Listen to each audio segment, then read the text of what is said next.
नमस्कार। आप देख रहे हैं आज की सुर्खियां। दिल्ली के मुख्यमंत्री अरविंद केजरीवाल को निचली अदालत से मिली जमानत पर दिल्ली हाई कोर्ट ने बड़ा फैसला दिया है। जानिए, आखिर रिहाई पर रोक कब तक लगाई गई। दिल्ली के मुख्यमंत्री अरविंद केजरीवाल को कम से कम 2-3 दिन जेल में ही रहना पड़ेगा। इसके बाद हाई कोर्ट के फैसले से तय होगा कि उनकी जेल से रिहाई होगी या नहीं। केजरीवाल को निचली अदालत द्वारा दी गई जमानत के खिलाफ दिल्ली हाई कोर्ट ने फैसला सुरक्षित रख लिया है। दोनों पक्षों से दलीलें सुनने के बाद हाई कोर्ट ने कहा, मैं इस आदेश को 2-3 दिनों के लिए सुरक्षित रख रहा हूं। अब घोषणा होने तक निचली अदालत का आदेश स्थगित रहेगा। इससे पहले ईडी ने केजरीवाल की जमानत के निचली अदालत के आदेश को रद्द करने की मांग करते हुए कहा कि यह पूरी तरह से गलत आदेश है। ईडी की ओर से पेश अतिरिक्त सॉलिसिटर जनरल एसवी राजू ने निचली अदालत के आदेश को गलत बताया और कहा कि जांच एजेंसी को निचली अदालत के समक्ष बहस के लिए सही मौका नहीं दिया गया। इससे पहले हाई कोर्ट से केजरीवाल को झटका लगा। ईडी की याचिका पर दिल्ली हाई कोर्ट ने तब तक उनकी रिहाई पर रोक लगा दी जब तक कि वह इस मामले को सुनकर फैसला न सुना दे।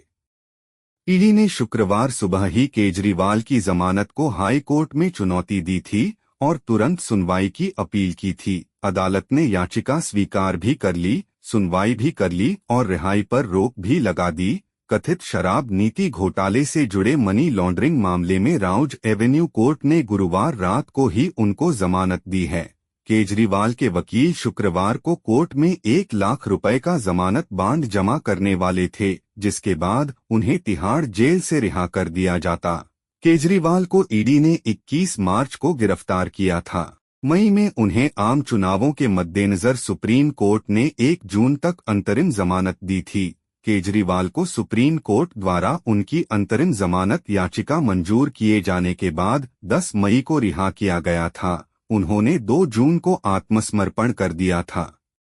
ईडी का प्रतिनिधित्व करने वाले एएसजी एसवी राजू ने दिल्ली उच्च न्यायालय को सुबह बताया था कि ट्रायल कोर्ट का आदेश अपलोड नहीं किया गया है और शर्तों का भी पता नहीं है।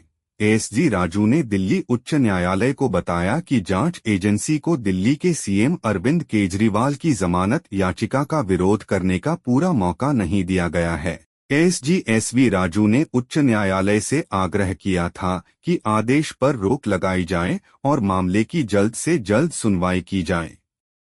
सुबह याचिका सामने आने के करीब 15 मिनट बाद ही हाई कोर्ट ने मामले में सुनवाई शुरू कर दी। ईडी की ओर से रखी गई दलीलों को सुनने के बाद अदालत ने कहा कि मामले की सुनवाई तक निचली अदालत द्वारा दी गई जमानत पर रोक रहेगी।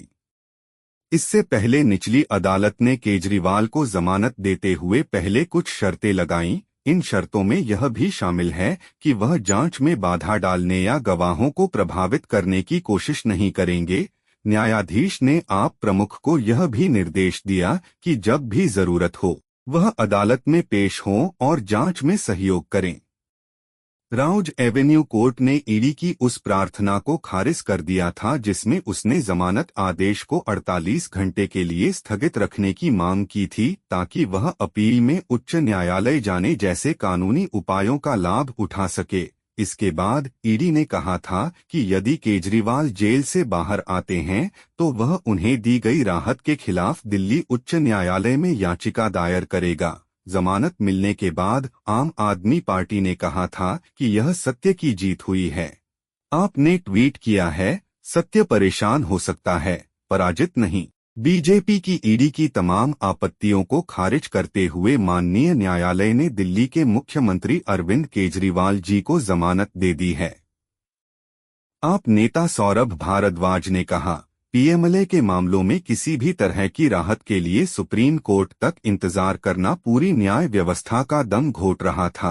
निचली अदालतें भी समय पर न्याय दें, यह बहुत जरूरी था। हर मामला सुप्रीम कोर्ट जाए, ये सुप्रीम कोर्ट का बोझ बेवजह बढ़ा रहा था। दिल्ली के सीएम अरविंद केजरीवाल को राउज एवेन्यू कोर्ट द्वारा जमानत दिए जाने के बाद आप विधायक दिलीप पांडे ने एएनआई से कहा, यह सत्य की जीत है। हम पहले दिन से कह रहे हैं कि पूरा मामला फर्जी है। हम अदालत के इस फैसले का सम्मान करते हैं। आप सांसद संजय सिंह ने कहा, अरविंद केजरीवाल का ऐसे समय में जेल से बाहर आना लोकतंत्र को मजबूत करने वाला है। यह दिल्ली के लोगों के लिए अच्छी खबर है। ईडी के अब तक के बयान झूठ पर आधारित थे। यह केजरीवाल को फंसाने के लिए बनाया गया एक बेबुनियाद फर्जी मामला है। आज की सुर्खियों में इतना ही। धन्यवाद। हमारा चैनल भारत हिंदी सब्सक्राइब करें।